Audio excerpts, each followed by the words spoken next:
దీర్ఘకాలమైనటువంటి ఒక ప్రణాళికతో విజన్ ఉన్నటువంటి ముఖ్యమంత్రి చంద్రబాబు నాయుడు గారు, ఆశయాలతో పనిచేస్తున్నటువంటి పవన్ కళ్యాణ్ గారు, ఈ రాష్ట్రంలో ఉన్నటువంటి ప్రజలందరూ కూడా సుభిక్షంగా ఉండాలి. వారు ఉండాలంటే మనం అన్ని రంగాలను కూడా అభివృద్ధి చేయాలి, అందరికీ మంచి సుపరిపాలన అందించాలి. ప్రధానంగా యువతి యువకులకి ఉపాధి అవసరం. మన రైతాంగాన్ని, ఈ రాష్ట్రానికి దేశానికి అన్నం పెట్టేటువంటి రైతాంగాన్ని ఆదుకోవాలి అన్నటువంటి లక్ష్యాలతో ఈ రోజున కూటమి ప్రభుత్వం పనిచేస్తూ ఉంది.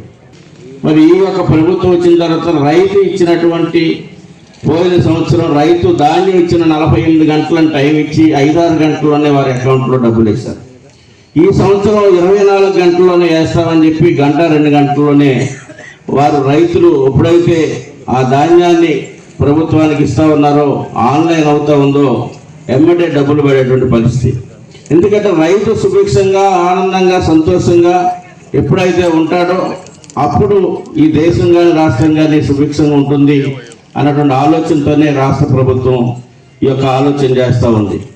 మరి రైతులకు మద్దతు ధర విషయంలో కానివ్వండి, అన్ని రకాలుగా కూడా ఈ రోజున మరి రాష్ట్ర ప్రభుత్వం చంద్రబాబు నాయుడు గారు, పవన్ కళ్యాణ్ గారు, మోడీ గారు ఆలోచన చేసి మరి ఎమ్మెల్యే గారి ద్వారా మనం ఈ యొక్క కార్యక్రమాలన్నీ కూడా నిర్వహిస్తూ ఉన్నారు.